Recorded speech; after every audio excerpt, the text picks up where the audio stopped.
Halo semuanya, selamat datang di video pembelajaran kita kali ini. Pernahkah Anda bertanya-tanya bagaimana sebuah perusahaan dapat bertahan dan terus berkembang di tengah dinamika bisnis? Jawabannya seringkali terdapat pada salah satu laporan keuangan penting, yaitu laporan arus kas. Sebelum kita memasuki materi, yuk kita kenalan dulu sama pemateri kita kali ini. Halo semuanya, perkenalkan nama saya Melisa Sari. Halo semua, perkenalkan nama saya Lilis Rahma. Hai, saya Ratna. Nah teman-teman, jadi di video kali ini kita akan membahas pengertian dan kegunaan laporan arus kas, serta beberapa komponen dan pembahasan soal. Pertama, kita akan membahas bagaimana laporan arus kas memainkan peran penting dalam menganalisis daya tahan perusahaan, merencanakan investasi, dan memastikan keberhasilan operasional bisnis.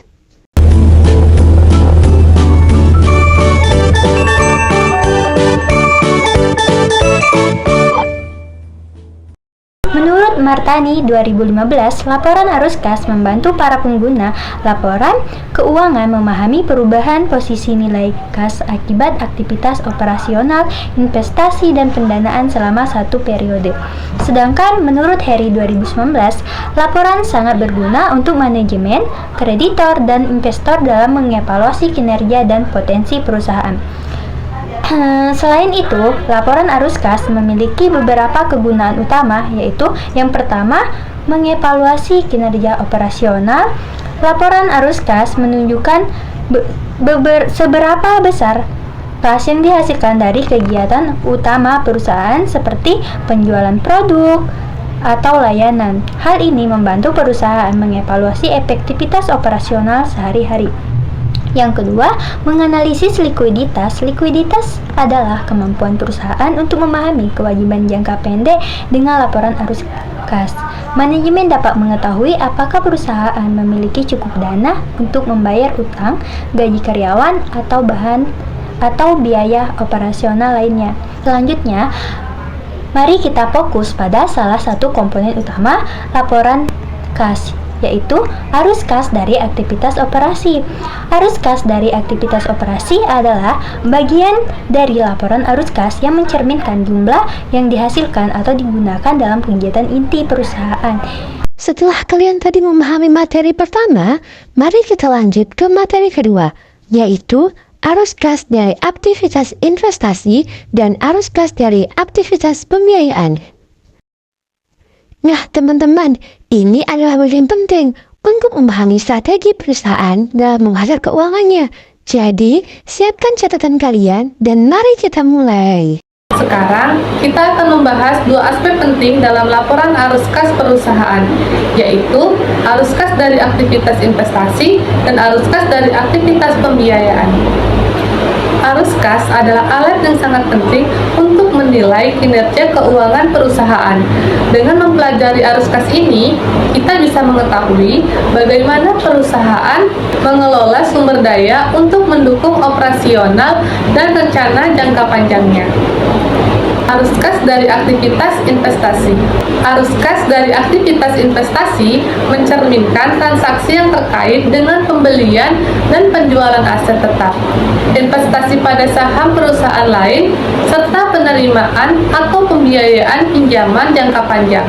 Pembelian aset tetap seperti gedung atau peralatan biasanya menghasilkan arus kas keluar, sedangkan penjualan aset akan menghasilkan arus kas masuk. Arus kas dari aktivitas pembiayaan. Selanjutnya, mari kita beralih ke arus kas dari aktivitas pembiayaan yang mencakup pergerakan kas terkait dengan pendanaan yang diperoleh atau dikeluarkan perusahaan. Aktivitas ini meliputi penerbitan saham atau obligasi, pembayaran dividen kepada pemegang saham, serta pembayaran pokok. Penerbitan saham atau obligasi adalah cara utama bagi perusahaan untuk mendapatkan dana tambahan. Penerbitan saham memungkinkan perusahaan menarik investor baru, sementara obligasi memberikan keputusan dana tanpa menambah beban ke pemilik. Pernahkah kamu melihat laporan keuangan dan kamu merasa bingung kemana sebenarnya uang perusahaan bergerak? Perusahaan bisa saja mencari keuntungan besar, tapi justru kasnya syarat. Di video ini kita akan membongkar tuntas cara menyusun laporan arus kas dengan soal nyata. Yuk kita mulai. Sebelumnya, yuk kita luangkan waktu untuk membaca soal berikut. Langkah pertama, kita mencari arus kas dari aktivitas operasional. Arus kas dari aktivitas operasional mencakup penerimaan dan pengeluaran kas yang berasal dari kegiatan utama perusahaan, seperti pembayaran kepada pemasok dan penerimaan dari pelanggan. Berikut adalah perhitungannya, yaitu diketahui perusahaan penerimaan kas dari pelanggan sebesar 2 miliar rupiah. Sementara itu, perusahaan mengeluarkan kas untuk membayar pemasok sebesar 1 miliar 200 juta rupiah dan biaya operasional 400 miliar rupiah. Arus kas operasional sama dengan penerimaan kas dari pelanggan dikurang pembayaran kas kepada pemasok dan dikurang pembayaran kas untuk beban operasional. Jadi, dapat disimpulkan bahwa arus kas operasional sama dengan 2 miliar rupiah dikurang 1 miliar 200 juta dikurang 400 miliar. Hasilnya 400 miliar. Langkah kedua, kita mencari arus kas dari aktivitas investasi. Arus kas dari aktivitas investasi melibatkan transaksi pembelian atau penjualan aset, seperti peralatan dan investasi jangka panjang. Berikut adalah perhitungannya. Perusahaan membeli peralatan baru sebesar 600 miliar dan menjual investasi jangka panjang seharga 200 miliar rupiah. Arus kas investasi sama dengan penjualan investasi dikurang pembelian peralatan. Arus kas investasi sama dengan 200 miliar rupiah dikurang 600 miliar rupiah sama dengan 400 miliar rupiah. Setelah itu masuk ke langkah ketiga, yaitu arus kas dari aktivitas pembiayaan. Arus kas dari aktivitas pembiayaan berhubungan dengan kas yang masuk dan keluar untuk kegiatan perdanaan seperti penerbitan saham, pembayaran utang, dan dividen. Berikut perhitungannya. Perusahaan menerbitkan saham seharga 500 miliar rupiah, membayar utang 300 miliar rupiah, dan membayar dividen sebesar 100 miliar rupiah. Jadi, arus kas pembiayaan sama dengan penerbitan saham dikurang pembayaran utang dan dikurang pembayaran dividen. Arus kas pembiayaan sama dengan 500 miliar dikurang 300 miliar rupiah dan dikurang 100 miliar rupiah sama dengan hasilnya 100 miliar rupiah. Langkah terakhir yaitu rekonsiliasi kas bersih. Kas akhir adalah jumlah kas yang tersedia pada akhir tahun yang dihitung dengan menjumlahkan kas awal dengan semua arus kas dari aktivitas operasional, investasi, dan pembiayaan. Berikut adalah perhitungannya. Kas awal perusahaan adalah 500 miliar rupiah.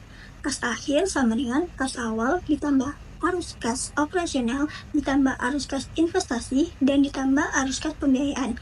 Jadi, kas akhirnya sebesar 600 miliar rupiah. Dengan demikian, kas akhir perusahaan XYZ pada 31 Desember 2023 adalah sebesar 600 miliar rupiah. Laporan ini menunjukkan bagaimana arus kas perusahaan dipengaruhi oleh kegiatan operasional, investasi, dan pembiayaan. Kas perusahaan mengalami peningkatan sebesar 100 miliar rupiah selama tahun yang berjalan. Demikian penjelasan mengenai laporan arus kas, mulai dari komponen utamanya hingga bagaimana laporan ini membantu kita memahami kesehatan keuangan suatu perusahaan. Semoga pembahasan tadi bisa memberikan gambaran jelas dan mudah dipahami. Jika ada pertanyaan atau hal yang belum jelas, jangan ragu untuk bertanya atau mendiskusikannya lebih lanjut. Terima kasih sudah menyimak dan sampai jumpa di pembelajaran berikutnya.